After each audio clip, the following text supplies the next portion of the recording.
What's going on, guys? I'm Septoms here, George, the coach of the San Francisco Arcaniners, and today I'll be bringing you my week number 4 match against Superblah or the Boston Red Sox. Now, today, hold on, let me get the match up. Yep, there we go. There was a small problem at the end of the match. We did have a DC, and I'll explain it more at the end, but this is a live recording of Nick's side. So I am on the opposite side of the field actually, and you guys will be seeing my team right now, not Nick's. Now, if you want to see how my team was pretty much built, I do have a team builder video out, so go check that. It'll be in the description. Also, so his team was in fact the Skarmory, the Cresselia, Mega Audino, there we go, that's what it was, Manaphy, the Sneasel, and oh my god, Nidoking. There we go. So out of those, I thought his best tactic would be to either lead off with the Nidoking or the Skarmory, and my bronze line checks both of those extremely well. I do have the Zen Headbutt on my bronze line to take on the Nidoking, as well as if he goes into the Skarmory, I can set my rocks, and if he wants to set up hazards, my rocks will pressure him to defog as well, which is water. Always need water. So we do just exchange hazards, and now he is pressured into defogging mine eventually, as well as his own. So here, I'm just going to switch out into my Gothitelle, trying to trap this thing as he goes for a second layer of spikes, because I do know how this is going to go. If I get up rocks and he gets up 3 layers of spikes, I'm at a huge disadvantage right away. But, so I'm in with Gothitelle, and right here is just the obvious play. I'm just going to T-Bolt. I don't have any other reason not to. I am a Choice Scarf set, and I do have the trick to trick the Cresselia. So, if he doesn't have the Shed Shell on the Cresselia, then that's good. And, so I am just going to lock myself into T-Bolt. If he goes into Nidoking, and he's like a Shed Shell variant, then I could have a very big issue right now. However, that would be extremely risky for no reason, so. And I do not think he's going to be the Shed Shell set. I didn't assume that the Skarmory would be. Honestly, I'd say the Cresselia, because it does check the Mega Lopunny better. And he does take a very long time to make a move right here. All the way down to 7 seconds. Wow, that's actually kind of impressive. But it does go into Mega Audino, and I would have been... It would have been pretty bad if I had gone for Trick right there, because he could have just... Well, actually, the same thing would have happened, I guess. However, I just would have done no damage. Although prior damage on the Audino before it's even evolved is probably the best way of dealing with it, to be honest. Because it's just so bulky, and now it's going to have to Wish and Protect, which I do have a way of stopping that. I do have the Heal block on the Bronzong, as well as Encore on my Mega Lopunny, so Wish Protect, making him do that a little bit, if I can predict it, it'll be a pretty good time for me. But I do go into my Nidoqueen here, because I can take any move it wants to go for. If it wants to go for like a Wish, I'll immediately threaten it out or to make it go for Protect. He, however, goes for the Fire Blast instead, just trying to get damage off on me. And it does about 20%, not really too much damage. Well, yeah, I'd say about 20%. On top of the spikes, around like a third of my health. So, does that suck? Yes. Is there anything I can do about that? No. I do have the Black Sludge though, so I'm not too worried about HP. And also, I do have the Protect for extra recovery. But right here, I do not actually carry the Earth Power, and I know he's going to want to switch out because of it, so what I'm going to do is I'm actually going to go for my first layer of Toxic Spikes, and probably the only layer I'll be putting up, because Toxic Spikes mainly affect his Sweeper Mons, and I would rather have the 12% every turn over the gradual 6 to 12 to 18, because overall, just after 2 turns, that's how many turns it'll most likely be in. So I just felt like 1 layer is better than 2. Also, the Cresselia is out, and I don't want to take a Psychic to the face. So, right here, I'm going to switch out into my Bronzong. And he's just going to go for the Psychic, and I actually can't...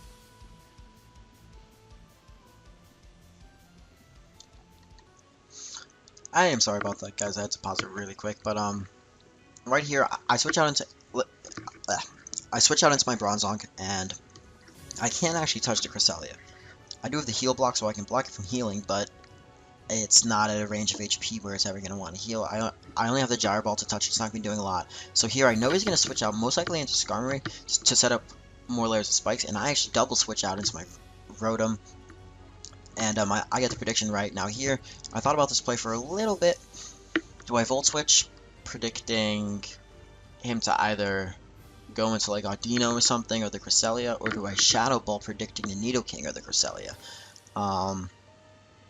I do believe once, not twice. I do believe that I do just go for the Volt Switch right here, and if he goes into the Nidoking, I can switch out into my Gothitelle, which can take an Earth Power, and then because I'm Choice Scarf, I do have enough speed to outspeed a timid Nidoking, so I can trap it, and then I can go for a Psyshock, because I can just really take any hit easily by it, unless it goes for like, does it even have a move to take me out? Maybe a Banded Earthquake, maybe that could do it, but I'm at full health and everything, so he does actually go into the Nidoking, making the prediction really well, and I'm going to switch out into my Gothitelle right here. I can take any hit, nothing's going to be a problem for me, but he actually ends up going for the Fire Punch right here, which totally surprises me and nearly takes me out, so I do think an Earthquake would have taken me out, but the Fire Punch nearly takes me out.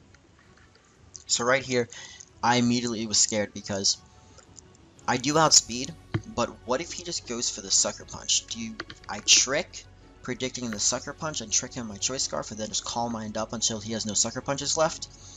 Or, even though that wouldn't even work, he would just take out this thing eventually, but,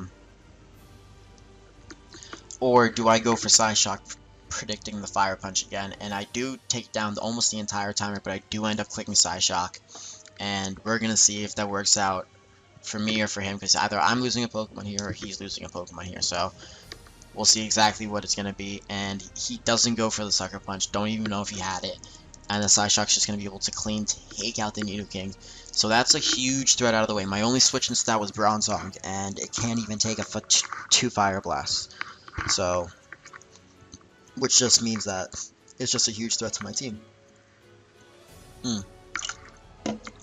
Now here he has up the Sneasel, and it's pretty obvious what he's going to do to me here.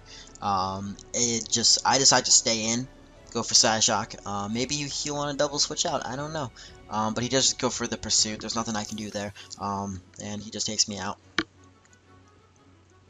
And this thing naturally outsped me anyway, so there was really nothing I could do. And there was no chance of me saving my Gothitelle there.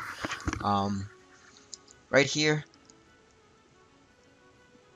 I do go into Mega Lopunny. Okay, yeah. I go into Mega Lopunny right here, and I do believe I go for the return, predicting the switch.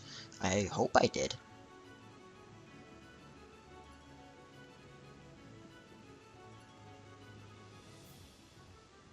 No, I went for the high jump kick. Why'd I go for high? Oh, predicting the Skarmory in case it was like a Rocky Helmet set. Well, actually, no, it's not Rocky Helmet. It's Shed Shell, but this is a Rocky Helmet Cresselia. Now, I know here he's gonna go for the Moonlight because he's at half health, but I should have gone for the return, gone for the Encore, and then Power Up Punch, because I probably could have had a little sweep right there for the majority of his team, actually, I think. But that was a little bit too risky, and also I would have had to take a lot of Rocky Helmet damage, which made setting up on this Cresselia a lot harder. Now here I do just go for the Will-O-Wisp in order to just pass around a status. No one on his team wants to be burned.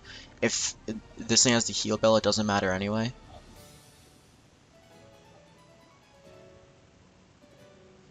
And I'm able to avoid his attack. I'm able to avoid the Fire Blast, which is good for me because that puts me at a decent amount of health to take on the rest of his team, as well as he is just going to be scared out of here again. I do believe... No, actually I don't think he is. I think I'm just going to go for an Earth Power here, and he's going to try to stay in. And then we see an interesting play on his part. No, I go for Toxic Spikes.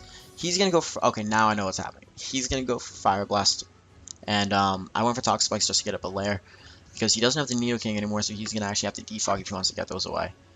And I know he's scared of the Sludge Wave, but I'm just going to go for Earth Power.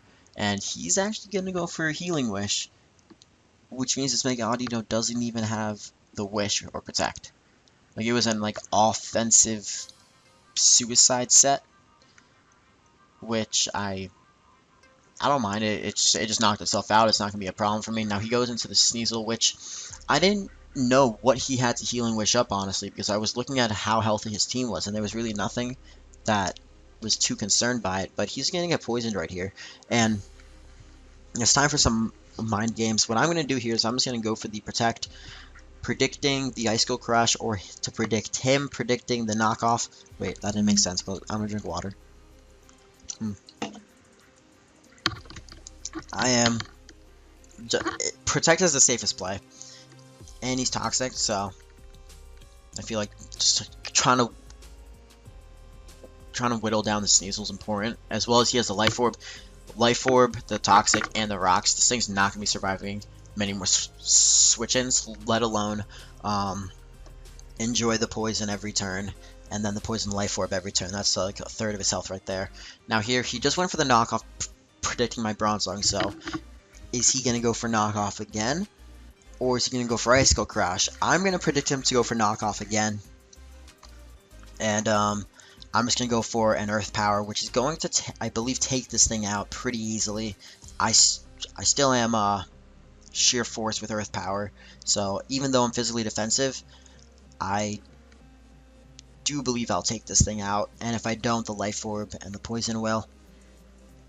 And right here, I take a pretty long time because I'm deciding whether or not I want to go for the Bronzong. He ends up going for Icicle Crash and he misses, which is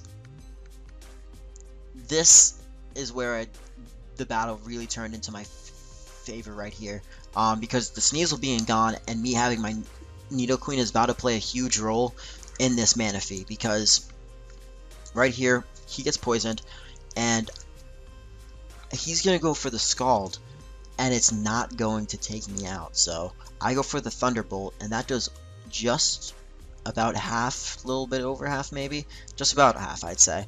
And with the Toxic, now I can Protect right here, and this Manaphy is not a threat to me anymore.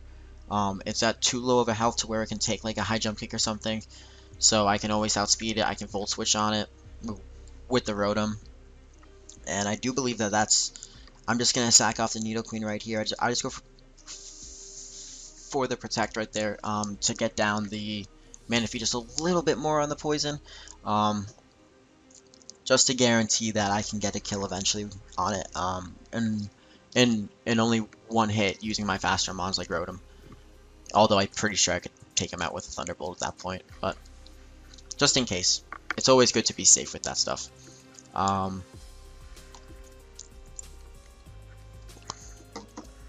Timer. There we go. So he's going to take me out with a Scald, and the Nidoqueen's going to go down right there. Now, I'm just going to go into my Rotom because it's the fastest thing. He can outspeed, and he doesn't have a ground type left, so if he wants to switch out, I get either Initiative or I take out the Manaphy, and it's 4-3 right now, and Rotom's going to go for Volt Switch and take out the Manaphy. So now it's 4-2 us, and we're up, but we have two of the hardest mons to deal with left, and that is the Cresselia and the Skarmory. Now I do have the Heal Block, I do have Encore Power Up Punch, but I also have my Volt Turn Core left, and with my Volt Turn Core, I can very easily just kind of get around his defensive mons. U-turn, he's gonna have to switch into Skarmory. Volt Switch, he's gonna have to switch into into Cresselia, and then I can just go back into Scizor, U-turn out. I have a lot of speed in this. Scizor.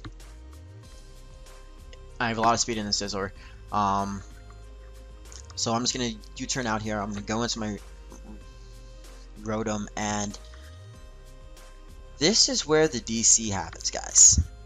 If I'm not mistaken, this right here is where the DC happens. I do have the Shadow Ball on my Rotom, so it looks like it's my game right now.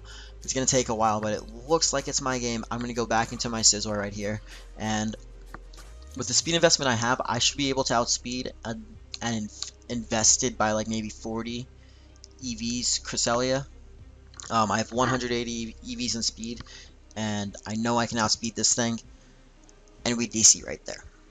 So how does the game end? I talked to Nick, we agreed on something. We agreed that I would Volt Turn around the core until my scissor went down to all the spikes he set up, and then at that point I could Shadow Ball and just win the game from there. Because I would probably take out the Cresselia, as well as I would take out the Skarmory. So we decided that the Rotom got the last 2 kills and that my Scizor died to hazards. So it was a 3-0 in my favor, and yeah, guys, that's pretty much it. We end up winning the match against the Boston Red Sox, and are actually now on a 3-1 win streak. So 3-1 win streak. It's a 3-win streak. We're now 3-1, and that's actually really good for us. I'm really impressed with how the team is performing and everything. They all want to win.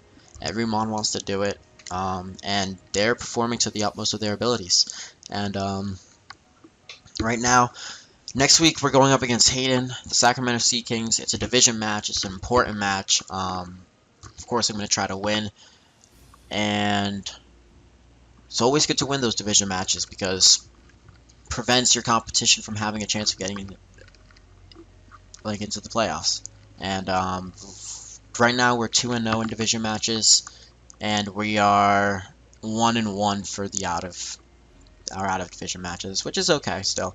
Hopefully I can keep it going, guys. But anyways, what's up, Tom here, George, the coach of the San Francisco Arcaniners. And if you enjoyed, please comment, like, rate, or subscribe. And well, peace out, guys.